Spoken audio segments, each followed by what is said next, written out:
Okay, so now we're going to demonstrate for you the steps for lessons 7 and 8 where the students are going to build an electromagnet.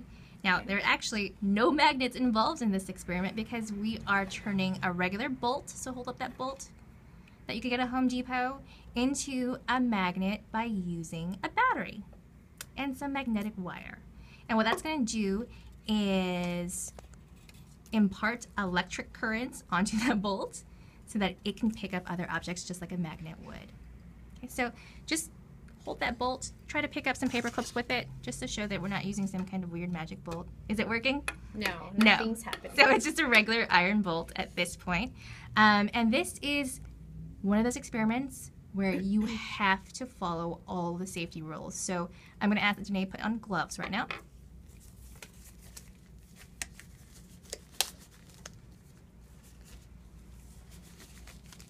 These are long gloves. And you can use the latex gloves that you guys have left over from your water units. So you should always wear the gloves when you're preparing the materials for them. The students definitely have to wear the gloves when they are doing the experiment. Okay. We also have some painter's tape stuck to the side here that you're going to need. We're only going to use 2 pieces, but just give them a lot of extra just in case. Can we use any other type of tape if we don't have painter's tape? Masking tape will work. Okay. Scotch tape will not be thick enough. Okay. And this is more for safety because the electromagnet will get hot, so we want to make sure that we put as many barriers between their fingers and the electromagnet as we can. So definitely the rubber gloves and definitely the masking or painter's tape. What else do we have? So we have the little paper clips. Mm-hmm. We have And they definitely have to be the smallest size. So the number 1, number 2 maybe, but you definitely cannot use the big ones. They will not be picked up by the magnet. So these are small or tiny. Yes, so those are the good. We need light magnets. Okay. We also have the nail file. Mm-hmm. Any nail file from the drugstore will be fine. And then this is something that you're going to have to purchase. Radio Shack definitely has them in the amount that you need, and it is enamel-coated magnet wire. And it actually is really well labeled. It's for, if you can see it, electromagnets. So it's definitely for people who like to do hobbies and build their own magnets and do fun things with electricity. So you definitely want to buy 22 gauge wire for electromagnets, and it should be coated. Okay, and you could just go to the Radio Shack and ask them for their wire for electromagnets, and they will point you directly to it. So let's go through with the first process, and the kids are going to have a handout when they do this. You're also going to be walking them through it at the same time. You definitely have to keep your eye on them and warn them for about everything. So even though it seems like I'm repeating myself, make sure she's wearing gloves when she's doing it. Make sure there's tape there. Okay, so what you're going to need to do, Danae, is rub off about 2 inches of that enamel coating. So it's green right now, but we're going to rub off the green coating. How do I rub that off? With the nail file. And you want to make sure that it's rubbed off all the way around. So 2 inches is fine.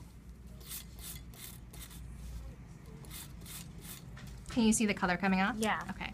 Oops. And you can pre-cut the wire for them. They're going to need about 30 inches.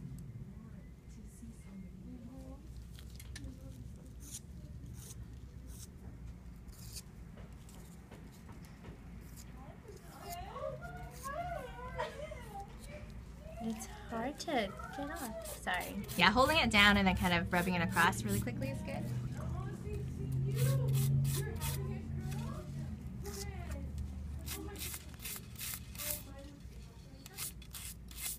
Okay, is it coming off? Mostly. Okay. It looks like most of it's off, yeah. Perfect. And do the other end because both sides have to be prepared.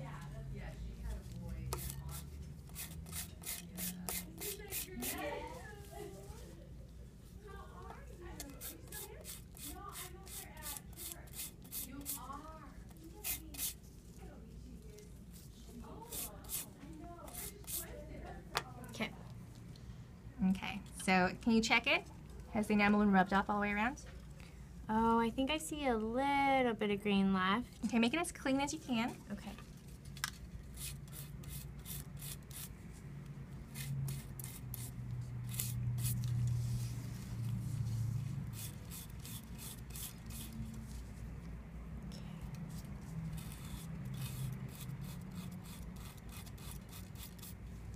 Okay.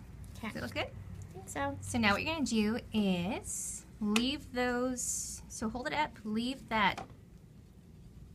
3 inches at the end free. So hold up one end. One end. Leave 3 inches at the end free. Like this? Yeah. Okay. More like there. Yeah. Take this bolt. Okay. Start right here at the end. I want you to wrap that wire around the bolt in pretty tight coils all the way down. All the way down to this other end? Uh-huh. So you're going to use almost everything. You're going to leave 3 inches free the other end. Okay.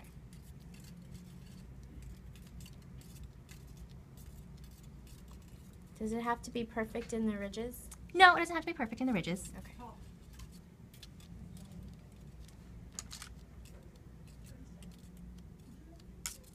Okay, remember to leave the other 3 inches free at the end.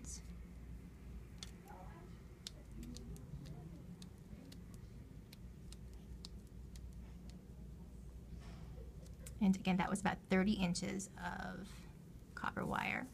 Like that? You got it? So here's the part where you have to be really, really careful.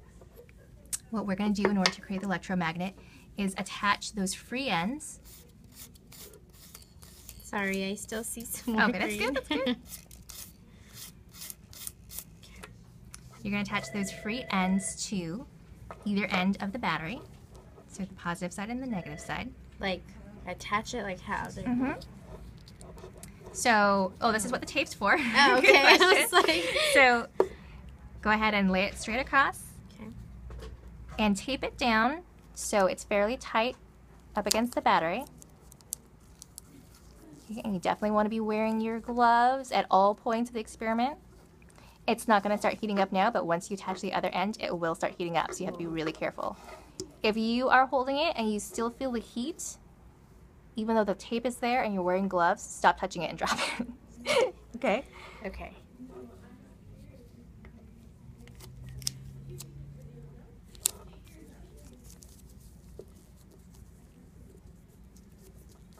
Okay, what you might want to do, unless it feels hot, is try to hold it from both ends. Or just with one hand, probably. Oh.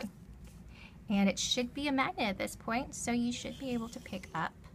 This with this? With the bolt. The bolt should be a magnet now. Is it picking it up? Not yet. Try to take the paper clip with your other hand and hold it. Just stick it onto the bolt, or this part of it. Is it working? Not yet. You might want to check that the ends are tight enough. So lift up the tape and tape them back down again. Or with your fingers, press the wires in so the connection is good. Unless I didn't do a good job of getting all the stuff off. That could be it. It could be the battery, but I'm pretty sure we took it out of the new one. This experiment does use the batteries up pretty quickly. So you're going to want to use a battery straight out of the package for each group. Okay, let's pause. Let's see if I can troubleshoot.